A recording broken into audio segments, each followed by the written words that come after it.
When I was taking pictures, my face started twitching really, really bad. When I was like a wall of photographers and all the flashes was going off, my face was like, Waking up to newspapers filled with nude images she never wanted to share, abused and betrayed 4 times by her ex-boyfriend, Cameron Diaz always felt as if the world were laughing at her pain.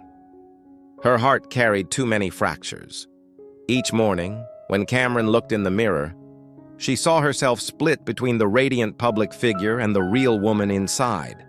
Fragile, confused, and hollow. Every article, every headline about Justin Timberlake, and the mocking words about the moment he glanced at another woman felt like a cold blade slicing into her soul. Cameron felt abandoned between light and shadow, between fame and an unending loneliness. She had once trusted, once loved with everything she had. And now it all collapsed in a single moment. In an empty room, she sank down, hands gripping her head, gasping for air between the pounding of her heart and the noise of life outside. "Why is everything so heavy?" she silently asked herself. All that remained was pain, and the sense of betrayal she had to bear alone. Her decision to withdraw from Hollywood, to leave behind roles, fame, and the spotlight was not an easy one. It was the first step on the path to finding herself again.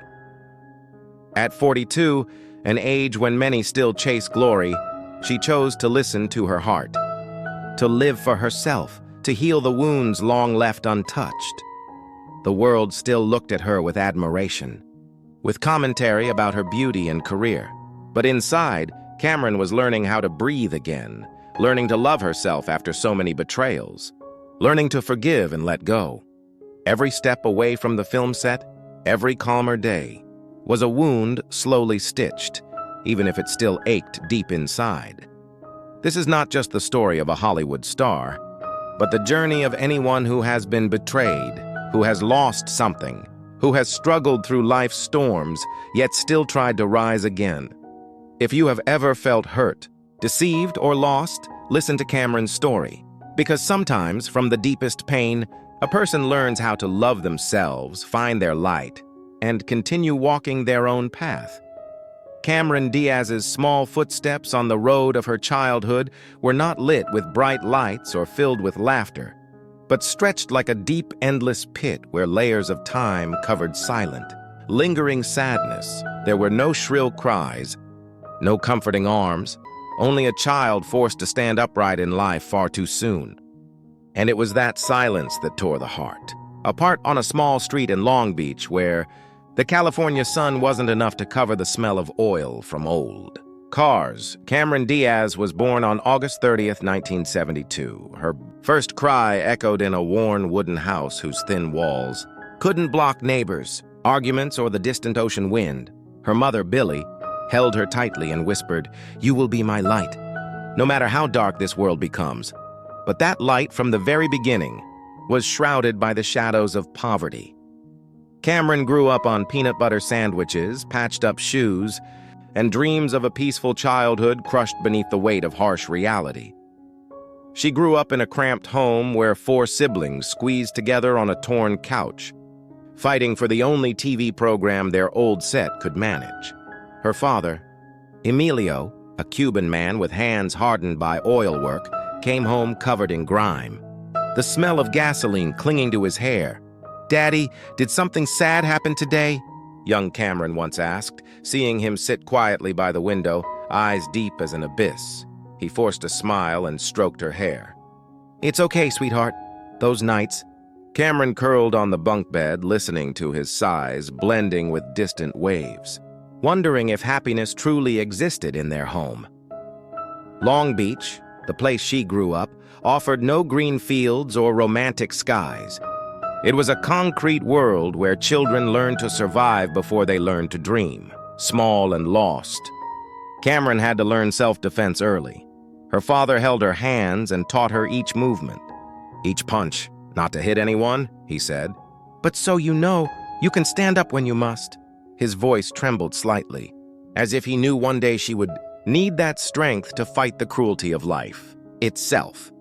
His lessons taught Cameron that her childhood couldn't afford fragility, couldn't wait for someone to protect her. She became independent at 4. Her legs so short she had to use a chair to reach the washing machine. "Mom, do I really have to do this? I'm still little," she asked. Her mother only smiled softly. "It's okay. You're little, but you're capable." Yet, behind that smile, Cameron sensed a truth no child should understand so soon. Her family needed her to be strong, even though she was just a little girl yearning for shelter. Her high school was enclosed by barbed wire, dotted with police around the yard. Every morning, passing through that gate felt like a silent tightening in her chest, a sign her childhood was not allowed to be tender. Once, she whispered to her sister, "I wish this place were a bit kinder." Her sister stayed quiet and then wrapped her arms around her. In Long Beach, silence was sometimes the only way to protect each other. At school, Cameron's thin, fragile frame became the reason for mockery. "Hey, Skeletor!" The shout hit her ears like a blade slicing through her young pride. At night, Cameron stood before the mirror, fingers gently touching her gaunt cheek. "Am I really that ugly, Mom?" she asked, without daring to meet her mother's eyes. Her mother hugged her tightly, but that embrace couldn't erase the feeling of being cut off from the world. Then came her teenage years. After graduating high school, Cameron threw herself into the world like someone running away from the confines of youth. She spent 5 full years, from 1990 to 1993, traveling across continents as a model. The decision was both a doorway to opportunity and a pit of loneliness. She flew to Japan alone, carrying an old suitcase and a heart full of scratches. "I'm going to make lots of money. Mom, I'm going to give our family a better life," she shouted through the phone, though her voice shook with fear. In Tokyo, she was scammed out of her passport, robbed of all her money, and slept at the airport with a starving stomach. "I made a mistake. I don't belong here," she sobbed, clutching her torn coat. In Japan, Mexico, Morocco, Paris, the cities felt like unreadable lines of text. She walked, smiled, posed for cameras, but the deepest part of her heart was painfully alone. Some nights, she sat in a tiny room, pressing the phone to her ear, whispering, "Mom, I'm okay. I really am." But once the call ended, tears fell silently onto her pillow, unseen by anyone, unnoticed by the world that thought she was strong. After leaving the runway and stepping into Hollywood, Cameron Diaz believed she was walking on a path paved with light. But somewhere, a silent storm waited to swallow everything she believed in. Returning to California in 1993 at just 21, she continued modeling, but a vague emptiness grew inside her. One day, exhausted and choked with frustration, she admitted, "I don't want to just sell products anymore. I want to tell stories." Her elite agent saw the fire in her eyes and suggested, "Try acting." That simple sentence opened the door to her audition for The Mask, a moment that changed everything. Cameron walked into her first casting expecting only a tiny role, a nameless bank employee in Chuck Russell's The Mask. She had 0 acting experience, no clue how to perform before a camera, just a daring spark in her young eyes. Yet, after 12 callbacks, they still wanted to see her. Each time she left the room, her heart hammered as if she had misplaced herself. Then the unexpected happened. She was cast as Tina Carlisle, the female lead, the mysterious love interest opposite Jim Carrey. She had to learn acting from scratch, like a child learning to walk before a crowd. When the film released, it grossed over $350 million worldwide, turning the unknown girl into Hollywood's newest icon. Cameron laughed in disbelief. "I used to think I can't act, but the chemistry between Jim and me changed everything." From 1995 to 1997, she chose a path few rising stars dared. She didn't cling to the spotlight. She dove into small, independent, sometimes dark films. The Last Supper with its dark humor, Feeling Minnesota drenched in tragedy, she's the one with its rom-com lightness, head above water. A twisted thriller, not for money, but to learn, to understand. To break the screen beauty box trying to imprison her. In 1997, She stood beside Julia Roberts in My Best Friend's Wedding, playing the sweet, awkward Jordan, a character so lovable, audiences debated who they rooted for more. Then, A Life Less Ordinary with Ewan McGregor pulled her into another strange universe. She began earning $1 to $2 million per film and shaped the girl next door persona, familiar yet luminous. But behind it all, Cameron felt she was running from role to role, afraid that stopping would make everything collapse. Then 1998 hit like a storm. There's Something About Mary made the world obsessed. Mary, with her daylight-bright smile, clumsy but irresistibly charming, drove the box office to $370 million. A Golden Globe nomination followed.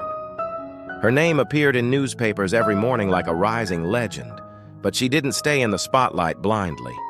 She cameoed in Fear and Loathing in Las Vegas, then plunged into the dark tones of Very Bad Things. In 1999, Being John Malkovich lifted her to new heights. Lost and strange in her own body, she stunned critics. Oliver Stone cast her in Any Given Sunday as Christina Pagliacci, fierce, ambitious, utterly unlike the public's image of her. Then came 2000, the first great peak. Charlie's Angels proved she could kick, punch, and laugh in the same breath, standing alongside Drew Barrymore and Lucy Liu as an iconic trio of early 2000s cinema. The film earned $264 million. A year later, she voiced Princess Fiona in Shrek. What seemed like a simple animated film became a global phenomenon, launching a decade-long franchise. By 2000, Cameron was no longer a new star.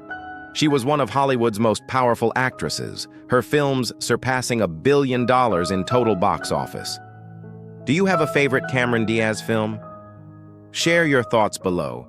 From the dazzling heights of Hollywood, Cameron Diaz suddenly confronted the industry's cruelest shadow, a devastating scandal when nude photos of her were publicly exposed, shocking the world. In 1992, at just 19, Cameron participated in a photo shoot with photographer John Rutter. The topless, sensitive images, taken in a fashion context, became a burden she never anticipated. She was a young girl full of dreams, yet those photos planted a quiet fear inside her. Years later, as her film career flourished, Rutter approached Diaz in June 2003, just before Charlie's Angels.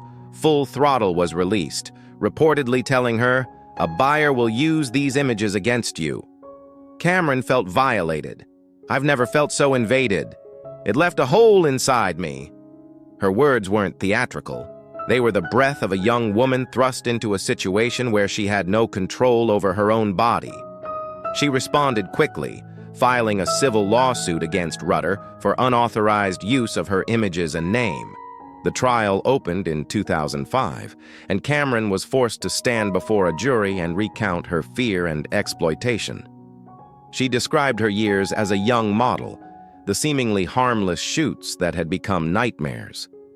Facing the courtroom, she said, "I feel violated, and I don't want anyone else to go through that." Rutter was convicted of forgery, extortion, and other charges. The photos and videos were banned from distribution forever. But the nightmare didn't end there. In 2005, Cameron Diaz became entangled in another shocking, devastating lawsuit that shattered her world, leaving deep, unhealable cracks. On May 12, 2005, under the harsh sun at MTV Studios in Santa Monica, Cameron Diaz smiled and hugged Shane Nickerson goodbye, a brief, friendly embrace after a tiring day of filming. She had no idea that 25 paparazzi lenses were lurking behind. Bushes, turning that innocent moment into evidence for a looming nightmare. 3 weeks later, the National Enquirer splashed its cover with a screaming headline, "Cameron caught cheating." Cropped and manipulated photos claimed she was passionately kissing a married man, that Justin Timberlake was furious. Cameron sat frozen in her living room, hands trembling around the magazine. "This isn't me. How can they lie so brazenly?" she whispered. A media tsunami hit. The phone wouldn't stop ringing. Friends called. Her mother, Billy, sobbed over the phone. "They're destroying your dignity." Shane Nickerson, the innocent man, wrote shakily on his blog, "If I really had an affair with Cameron, I'd high-five the entire world." But no, it was just a goodbye hug. His wife, a gentle schoolteacher, was dragged out of her classroom to answer questions about the affair. Their family was crushed beneath the fury of tabloid lies. Refusing to be a silent victim, Cameron immediately filed a libel suit in a London court. In her complaint, she stated that the article had damaged her reputation and caused emotional harm to her boyfriend at the time, and everyone involved. She stood before the judge, recounting every detail, explaining that the article was entirely fabricated. "Any suggestion of a romantic involvement is completely false," she said, her voice trembling yet resolute.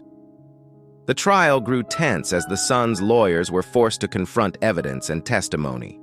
The image of her hugging a friend had been twisted and framed as shocking to lure readers. Cameron looked directly into the judge's eyes and said she felt deeply harmed, that her honor and career were being weighed against baseless speculation. Witnesses and her lawyer presented the original photos, statements from people in the studio, and other evidence proving that no romantic incident had ever occurred. The excerpts in the article, sensationalized with exaggerated headlines, were entirely contrary to reality. Cameron felt as if her youth was once again being dragged into the light, but this time, she had the right to defend herself. In the end, the Sun had to admit its mistake. They published a public apology acknowledging that the article should never have been published and agreed to pay substantial compensation along with all legal costs for Cameron. She stood there, listening to each word of apology, feeling a relief that was gentle yet somber. This was not only a legal victory, but also an affirmation of a star's right to control her image and honor. On February 16, 2007, American media finally bowed its head. They admitted the allegations were without foundation, issued an unconditional apology, paid compensation, and blocked the website in the UK.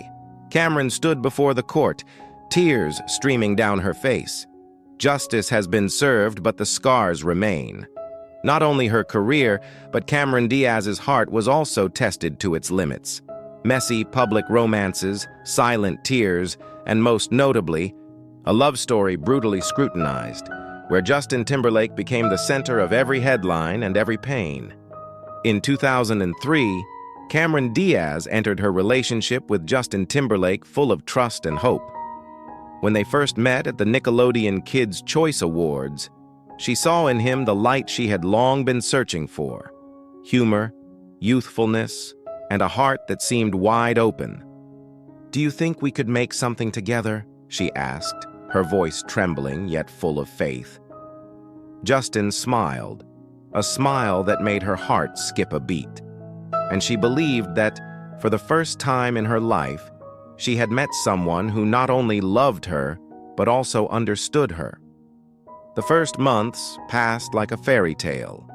Justin took her to performances, took affectionate pictures with her on the beach, and appeared together at events. Cameron, a 30-year-old woman who had experienced many fleeting relationships, felt cherished and appreciated. She placed all her trust in him, believing that this man would never hurt her. Every time Justin held her hand under the flashlights, she pictured a romantic, lasting future. But then that light began to blend with shadows.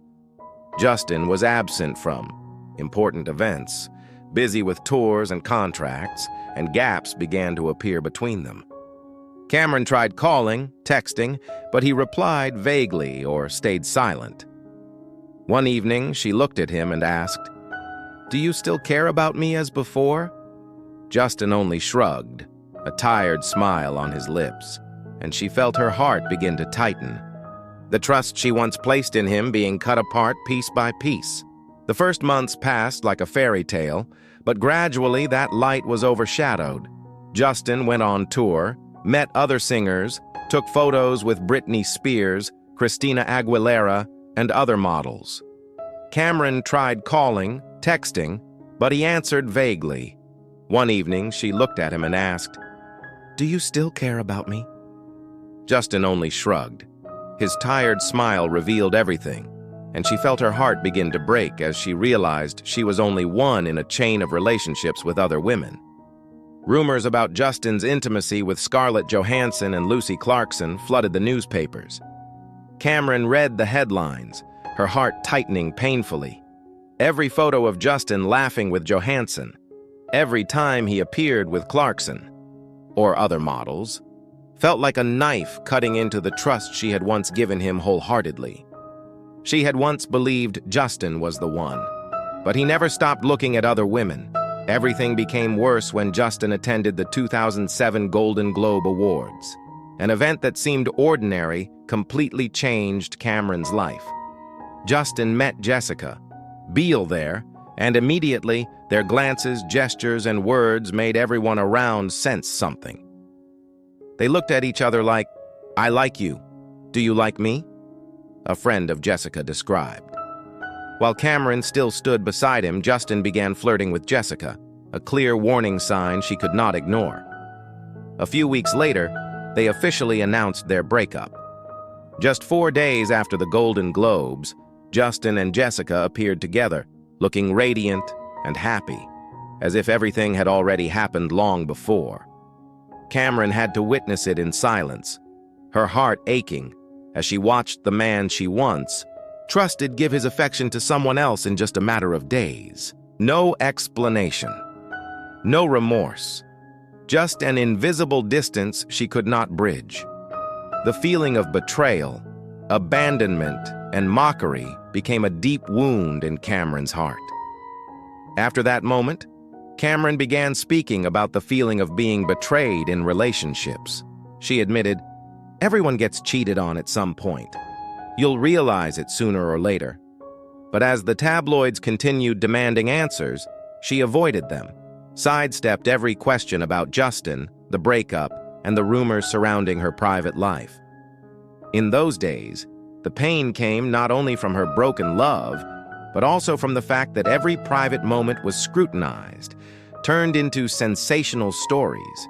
But fate did not let her go just yet. A phone call from her family shocked Cameron.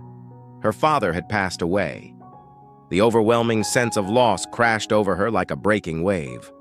"Oh my God, my father is gone," she cried silently, imagining him standing beside her, and then fading away, leaving a vast emptiness. When she touched the ground, strands of emerald and ruby glimmered like a message. Her father had left her a mission, not a material treasure, but the values and lessons she needed to explore to enrich her own journey. Her father's death was a powerful awakening, forcing Cameron to realize she did not want her life to revolve only around work or fame. She began spending more time with friends and family, learning to care for herself and cherish genuine relationships. But the pain Justin caused still haunted her. When Justin published his memoir, revealing the moment, he fell for Jessica and how they planned to meet while he was still dating Cameron. The wound resurfaced. She realized Justin had not only betrayed her love but deceived her in a calculated and deliberate way. When she could no longer endure the pressure, fame, and lingering emotional wounds, Cameron Diaz finally decided to withdraw, granting herself a moment of quiet amid the noise. It was in that moment, after 2 decades of hurt and bitterness in Hollywood, that she began to find true happiness. By the late 2000s, Cameron Diaz's personal life seemed to mirror the deep weariness in her work. Famous relationships with Jared Leto, Justin Timberlake, and other brief romances left her feeling as though her heart had been torn apart. The tabloids constantly lurked, turning her heartbreak into sensational headlines and cruelly labeling her unlucky in love. Cameron began withdrawing from the public eye, slowly shrinking away from a world that always scrutinized her. As she turned 40, she questioned the true meaning of her life. Acting had once been her breath, her passion, the path she chose to define herself. But now it no longer brought complete happiness. She realized fame and watching eyes had turned her into a product, not herself.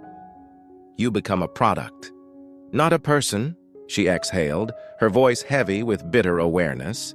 The emptiness inside her grew as the stage lights dimmed.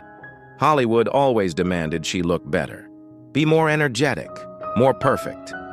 Cameron was tired of pretending, of performing endlessly to please others. She no longer wanted to perform. She wanted peace. In 2014, after completing the film Annie, Cameron made a decision that shocked Hollywood. She quit acting. No farewell tour. No grand announcement. She simply left. Fans initially thought she was taking a temporary break, but Cameron knew it might be forever.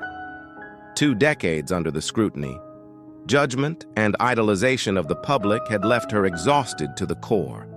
She longed for something she had lost, a life of her own, untouched by fame, roles, or relentless commentary. Stepping away from Hollywood, she discovered both the beauty of freedom and the pain of walking away from the success she had poured her life into. Years under constant pressure had turned Cameron into more of a brand than a person, every wrinkle scrutinized, every relationship dissected, every role compared to the last. The silence after fame was deafening, to the point where she nearly no longer recognized herself. For the first time in decades, she had no packed schedule, no filming, no PR team planning her every step. She felt both joyful and terrified. "I've given more than half my life to the public. I need to take it back," she choked out, her voice trembling yet determined. During her time of self-discovery, Cameron realized how many precious things had slipped by without her enjoying them. Ordinary dinners, solo trips, mornings without alarms. She had missed out on her true youth, living under others' eyes. She began caring for herself in ways she never had before. Cameron cooked, gardened, traveled alone, read books about health and the human body. This curiosity gradually became a lifelong passion, a way for her to reclaim control over her body and mind. Step by step, she reconnected with herself, learning to love who she was without needing external validation. And standing in the quiet space with no roles, no stage lights, Cameron felt a genuine sense of liberation. She had lived for the public for too long. Now it was time to live for herself. A gentle smile appeared on her lips, though her eyes still held a quiet sadness. "I never imagined I'd be this free," she whispered, and for the first time in years, she felt whole. "Hollywood celebrated my beauty, but also imprisoned me within it," she once whispered, her voice steeped in bitterness. Cameron realized she had been a prisoner of her own image, a perfect image the public expected. People didn't want her to change, but now she knew she had to live for herself. This wisdom carried both strength and sorrow. For to reach it, she had paid with years of loss and loneliness. Then, in 2015, love appeared unexpectedly. Cameron met Benji Madden.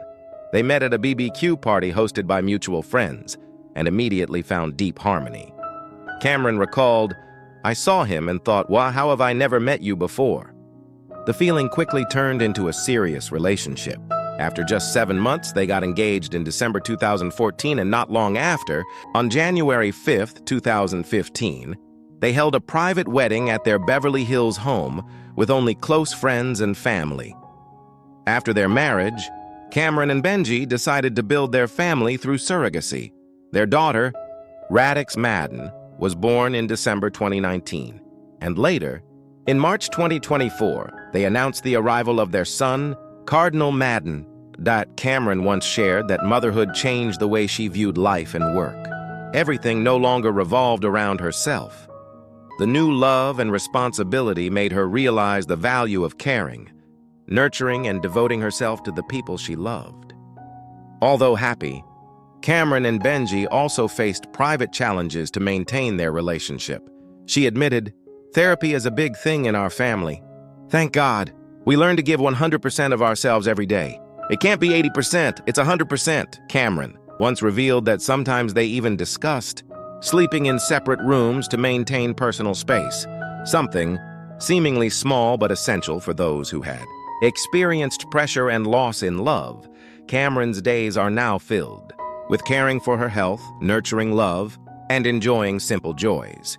She cooks, gardens, travels alone, and reads books about the human body, things once ordinary, but now precious sources of happiness.